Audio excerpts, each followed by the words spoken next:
O Abril Azul, estabelecido pela Organização das Nações Unidas, tem como missão conscientizar a população sobre o autismo, promover a conscientização e combater o preconceito. Segundo a Organização Mundial da Saúde, cerca de 70 milhões de pessoas são autistas no mundo.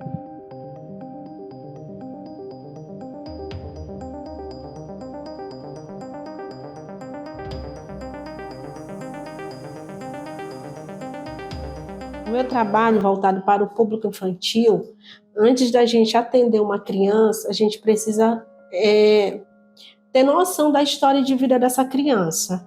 Então é preciso que os pais eles venham até a mim antes de eu iniciar o tratamento com as crianças. Por quê? Porque esse pai é que convive com essas crianças todos os dias. Depois que eu escuto, acolho o pai, eu identifico, né, situações familiares, a gente vai trabalhar. E a partir do momento que eu trabalho esse pai, aí eu vou atender essa criança. A dificuldade é saber lidar, principalmente eles que são irmãos, porque geralmente eles ficam meio que em debate os dois. É um querendo bater no outro, aquela questão que está num processo que está todo o tempo separando. Não é à toa que eles brigam um pouquinho, mas depois é um afastado. Um fica pro lado do quarto, um fica pro lado da sala. Nunca se encontram para brincar os dois. Todo o tempo afastado.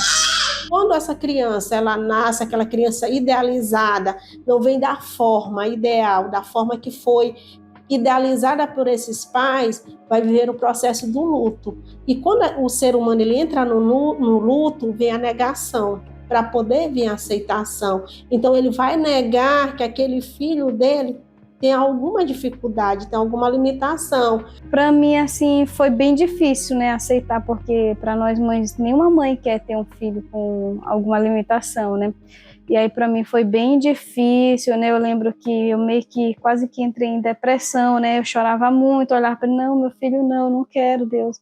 Então, assim, foi bem difícil. Esse pai que não é acolhido, ele vai demorar muito mais a entender o que é o TEA. Ele vai sempre olhar esse filho como um autista. E o filho não é só autista, ele é muito mais do que um autista, porque ele tem potencialidade, ele pode se desenvolver, ele tem uma capacidade. Claro que é diferente de uma criança dita normal, mas ele consegue sim fazer muitas coisas do que qualquer criança normal faz. E a gente precisa incluir de fato, porque o autismo é só uma condição diferente, mas todos nós somos iguais.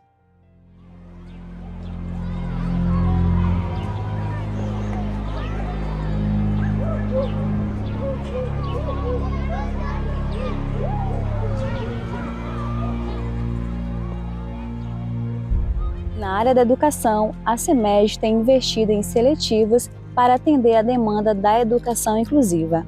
No entanto, encontra dificuldades para encontrar profissionais capacitados para preenchimento de vagas.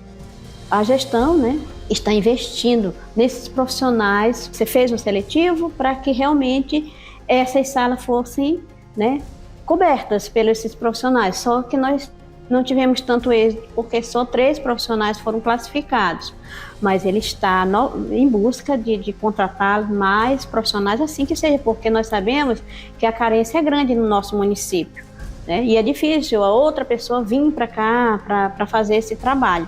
Então é isso, a carência é devido ao profissional que nós não encontramos. A informação que chega até a pessoa assim, tu vai ficar com uma criança que tem necessidade especial. É uma responsabilidade, não é qualquer pessoa que vai chegar e vai dar conta, entendeu? A pessoa tem que ter informação, tem que ter mais ou menos noção com o que ela vai lidar, como ela vai lidar, porque essas crianças têm crise. Meu filho fica agitado, já teve crise de choro, já teve crise de raiva, de ir para cima, né? Então, assim, saber tudo isso, então, assim, não é qualquer pessoa que eles podem chegar e contratar, né? Então, por isso se torna mais difícil. Quando eu falei com o diretor sobre a situação do meu filho que tem olha, que quando você relata uma situação, pai, se ele tem um problema de autismo, isso é uma situação que eu vou basear com uma prioridadezinha a mais um cuidado a mais, entendeu? eu só mentalizava assim, se eles, assim que um pai ou uma família relata o problema que a criança tem, eles deviam pensar com mais calma nessa situação, entendeu? Se planejar melhor. Hoje nós temos a tecnologia, né? Mas às vezes a gente busca outras pesquisas e não para fazer, por exemplo, como professor. São desafios que eles encontram, mas não tem aquela formação, não tem esse estudo sobre. Então, a pessoa fica sem saber como trabalhar com essas crianças, né? E deixa elas ali no cantinho. Sou Edna de Nazaré Maia Almeida, especialista na área de AE, trabalho em educação inclusiva. O maior desafio é para conseguir os alunos virem até a escola, porque temos que trabalhar a família. A família tem um filho como uma doença, é uma limitação. Ele aprende, ele tem uma habilidade para fazer alguma coisa. As pessoas perguntam assim, antigamente, por que não era tão visto, não se falava tanto no TEA? Porque não tinha diagnóstico. E hoje tem um diagnóstico mais presente. Os profissionais estão se especializando cada dia mais, estão buscando mais. Os pais, eles estão conseguindo entender muito mais hoje que o seu filho ele tem um comportamento diferente. Quem é autista, ele tem uma vida, né? Uma vida, ele só tem comportamentos diferentes, uma forma de ver o mundo diferente, mas ele é igual. Cada aluno tem uma habilidade. De acordo com a habilidade dele, eu tenho que buscar algo que seja prazeroso para ele. Não adianta colocar uma coisa que ele não quer, que ele não faz. Então, ele tem habilidade a fazer alguma coisa, eu tenho que correr atrás ou pedir para a gestão, a direção, para que coloque, para que ele tenha habilidade de fazer o que ele gosta. Tendo as capacitações, tendo as formações, já tem um outro olhar, né? E para que realmente faça as atividades adaptadas, né? E faça essa inclusão com as outras crianças, entendeu? E nós aqui em Guimarães já tivemos a formação direcionada para os professores, né? E tivemos na jornada pedagógica direcionada só para a educação inclusiva. Inclusive veio nos enriquecer muito porque eles começaram a praticar, né? A olhar para aquele aluno diferente e trabalhar com eles. Nós já temos bons resultados. Guimarães está saindo na frente, haja vista que é um dos poucos municípios que está buscando alternativa para que venha trazer esclarecimento para o seu corpo de profissionais da área da educação. Então já tem um diferencial muito grande, visto que na medida que o profissional ele tem esse esclarecimento, ele vai estar possibilizando alternativas para viabilizar o melhor atendimento a essas crianças que são ou alunos, no caso, matriculados na Rede Municipal de Educação de Guimarães. Meu professor diz, batam palmas pra ele, batam palmas pra ele, batam palmas pra ele, que ele merece, batam palmas pra ele, batam palmas pra ele. Sem a ajuda da família, não vai conseguir levar até a escola.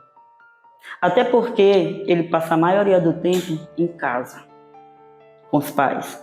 Então, nós temos que pôr limite, ter humildade, tem que escutar os pais para saber todo o diagnóstico daquele aluno.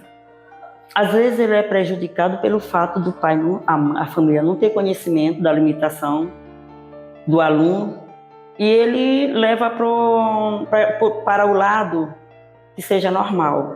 E aí ele se estressa. O pai fica estressado. Como é importante abordar esse tema e trazer o conhecimento para os pais, que muitos deles nem sabem o direito que lhe é assistido. Hoje a gente está num processo assim, porque talvez se não tivesse o CAPES aqui, a gente não estava nem nesse processo de saber que o tipo de autista. Né? Porque hospitais não vão chegar e um dia nós estamos uma criança e fazer, filho, você está com autismo? Então, porque quando a gente chega no hospital é só medicação. Lá vai teu filho tá passando tal febre, tá qualquer situação, passou o remédio e vai para casa. entendeu? O processo do CAPS é uma situação diferente. Aqui, eles preparam a pessoa, vão com calma com você, vão te explicar. É um processo totalmente diferente. A consciência como eles têm, a gente tem que ter também, entendeu? Verdade, o que assim, não só eu preciso, como outros pais, é uma equipe mais específica na área, né? Porque, tipo assim, no CAPS, né, tem o acompanhamento, mas não é específico para crianças, é específico, assim, para toda uma ala, entendeu? Todas as pessoas podem chegar, fazer o acompanhamento, crianças, adultos. Então, assim, seria muito bom ter um local específico, assim, para ter um acompanhamento com crianças, com pais, entendeu? Porque, assim, não só as crianças que precisam, né? Porque tem muitas pessoas que não têm rede de apoio, né? Eu tenho a minha família, meus pais, né? Meus irmãos, estão sempre por perto, mas tem muitos pais que não têm essa rede de apoio, então se torna mais difícil, né? Levar a criança para fazer o tratamento, o acompanhamento. Aqui no Centro de Atenção Psicossocial 1, nós atendemos todas as pessoas que estejam nesse processo de adoecimento ou sofrimento mental. E também decorrente de uso de substâncias como álcool e outras drogas, né? Então nós estamos aqui de portas abertas para que vocês venham. Tenham esse atendimento conosco. Precisarem de orientações também, podem falar com a gente, né? Porque a gente percebe que muitas pessoas não conhecem a funcionalidade dos serviços que são oferecidos aqui na cidade. Então, podem vir mesmo por curiosidade, queiram ter mais informações, nós estamos aqui para vocês. Para mim, porque eu sou mãe solo, né? Para mim é bem mais difícil, porque o meu filho, ele tá sem fazer acompanhamento faz quase 2 anos, por conta que a gente fazia em São Luís, né? E aí, depois disso, ficou bem difícil depois do divórcio, né? Porque o pai acompanhava e se tornou difícil porque, assim, ele é muito... TDAH é muito agitado certas horas, então por isso não tem como eu viajar só, né? Então, assim, nem todo mundo na sociedade tem essa informação, como eu falei, né? Então, assim, se torna mais difícil eu sair com uma criança, né? Por aí, viajando, as pessoas olham diferente. E aí, então, assim, eu me limitei aqui, né? Ele tomar medicação, então eu me limitei somente aqui porque nem todas as pessoas olham, né, com aquele olhar de, poxa, realmente ele tem autismo, então eu vou entender. A gente, quanto mais cedo o diagnóstico, mais cedo o tratamento, mais cedo aquela criança ela vai ter condições de se desenvolver dentro das suas habilidades e potencialidades. Não só olharem para os nossos filhos, mas olharem para nós, mães e pais, porque é muito difícil. É muito difícil a gente se manter forte o tempo todo. Às vezes a gente está desmoronando, mas a gente tem que ser forte pelos nossos filhos. Porque a gente vê, poxa, meu filho precisa mais que eu, então eu vou manter forte, entendeu? Então, assim, a sociedade foca também muito nos filhos, mas esquecem dos pais, né? Os pais precisam de apoio, de uma palavra de conforto, que a gente veja que alguém se interesse por nós também. Precisamos de terapia, precisamos de momento de lazer. É algo que eu vejo que aqui não tem.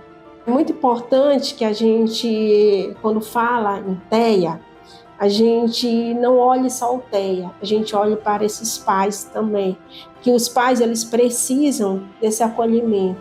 E quando vocês pais, vocês mães, tiverem dúvidas, nos procurem, porque somos nós que estamos aptos a acolher vocês também, para desmistificar algumas coisas em relação ao TEA.